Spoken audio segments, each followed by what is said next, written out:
जय श्री कृष्ण। श्रीमद् भगवद गीता अध्याय 2 श्लोक 61। तानि सर्वाणि संयम्य युक्तयासीत मत्परः वशे हि यस्येन्द्रियाणि तस्य प्रज्ञा प्रतिष्ठिता। अर्थात साधक को चाहिए कि वह उन संपूर्ण इंद्रियों को वश में करके समाहित चित्त हुआ मेरे परायण होकर ध्यान में बैठे, क्योंकि जिस पुरुष की इंद्रियां वश में होती हैं उसी की बुद्धि स्थिर हो जाती है। स्वामी राम सुखदास जी इस श्लोक की व्याख्या करते हुए कहते हैं कि जो बलपूर्वक मन का हरण करने वाली इंद्रियां हैं उन सबको वश में करके अर्थात सजगता पूर्वक उनको कभी भी विषयों में विचलित न होने देकर स्वयं मेरे परायण हो जाए। तात्पर्य यह हुआ कि जब साधक इंद्रियों को वश में करता है तब उसमें अपने बल का अभिमान रहता है कि मैंने इंद्रियों को अपने वश में किया है। यह अभिमान साधक को उन्नत नहीं होने देता और उसे भगवान से विमुख करा देता है।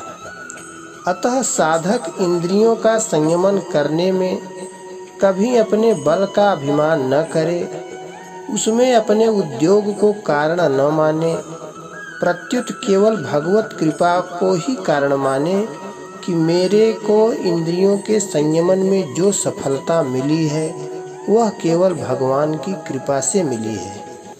इस प्रकार केवल भगवान के परायण होने से उसका साधन सिद्ध हो जाता है।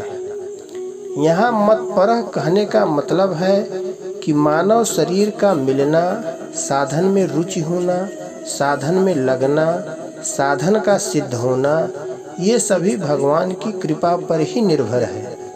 परंतु अभिमान के कारण मनुष्य का उस तरफ ध्यान कम जाता है। कर्मयोगी में तो कर्म करने की ही प्रधानता रहती है और उसमें वह अपना ही पुरुषार्थ मानता रहता है। अतः भगवान विशेष कृपा करके कर्मयोगी साधक के लिए भी अपने परायण होने की बात कह रहे हैं।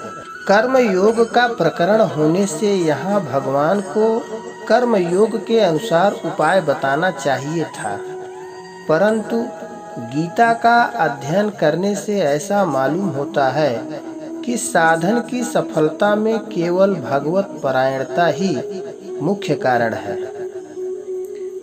कर्मयोग में त्याग है और त्याग से शांति सुख मिलता है, परंतु यह प्राप्ति का सुख नहीं है, प्रत्युत दुख मिटने का सुख है, जबकि भक्ति में प्राप्ति का सुख मिलता है। अतः भक्ति का सुख मिले बिना इंद्रियां सर्वथा वश में नहीं होती। दूसरी बात, कर्म योग में तो अत्यंत वैराग्य होने पर इंद्रियां वश में होती हैं, पर भक्ति में थोड़े वैराग्य से भी इंद्रियां सुगमता से वश में हो जाती हैं। इसलिए भगवान ने मतपरः पद दिया है।